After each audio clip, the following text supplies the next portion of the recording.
سوچنے والی بات یہ ہے کہ جو کہتے ہیں کہ دیگر ممالک کی فضا اور حدود کی خلاف ورزی ہو رہی ہے، ان کے اوپر ایران اٹیک کر رہا ہے، سعودیہ پہ کیوں مار رہا ہے، یو اے پہ کیوں مار رہا ہے، اور وہ انہوں نے بار بار بتایا کہ ہم سعودیہ پہ نہیں مار رہے، سعودیہ کے اندر امریکن بیسز پہ مار رہے ہیں جہاں سے ہمارے اوپر اٹیک کیا جا رہا ہے.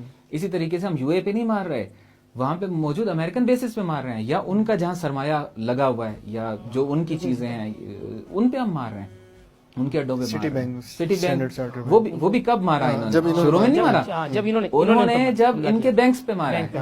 انہوں نے بتایا بھائی خالی کر دو، لوگوں کو ہم نہیں مارنا چاہ رہے ہیں، لیکن چونکہ بینک پہ مارا ہے، آنکھ کا بدلہ آنکھ، بالکل کان کا بدلہ کان، ہاتھ کا بدلہ ہاتھ، اس کے تحت ایک فارمولا ہے، دنیا بھی اس کو مانتی ہے، اسلام نے دیا ہے. تو بینک پہ مارا ہے، بینک پہ ماریں گے.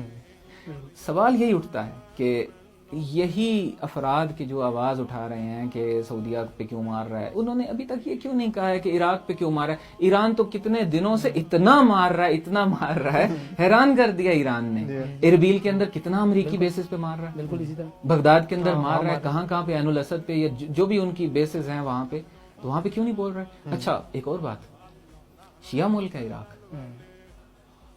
اگر یہ کسی کے ذہن میں جائے کہ کوئی مذہبی مسئلہ ہے کہ ایک ملک شیعہ ہے تو سنی ملکوں پہ مار رہا ہے، تو بھائی وہ تو اکثریت شیعوں کی ہے، شیعہ ملک پہ بھی مار رہا ہے، تو عراق پہ تھوڑی مار رہا ہے. عراقی بھی یہ نہیں کہہ رہا کہ عراق پہ مار رہا ہے، عراقی بھی یہ کہہ رہے ہیں بہت اچھی بات ہے، مارو، ہمارے ملک کے اندر گھسے ہوئے ظالموں پہ مارو. بالکل. تو یہ کتنی اچھی ایک لاجیکل بات ہے، ان کو تو شکریہ ادا کرنا چاہیے. اور بعد میں تنہائی میں بیٹھ کے سوچتے بھی ہوں گے ان کے بادشاہ کہ ہم جس سے جان نہیں چھڑا پا رہے تھے، یہ ایران کا بھلا ہو، مہربانی ہو کہ وہ آ کے جو ہے نا اس سے ہماری جان چھڑائے. کل بھی وہ ہم نے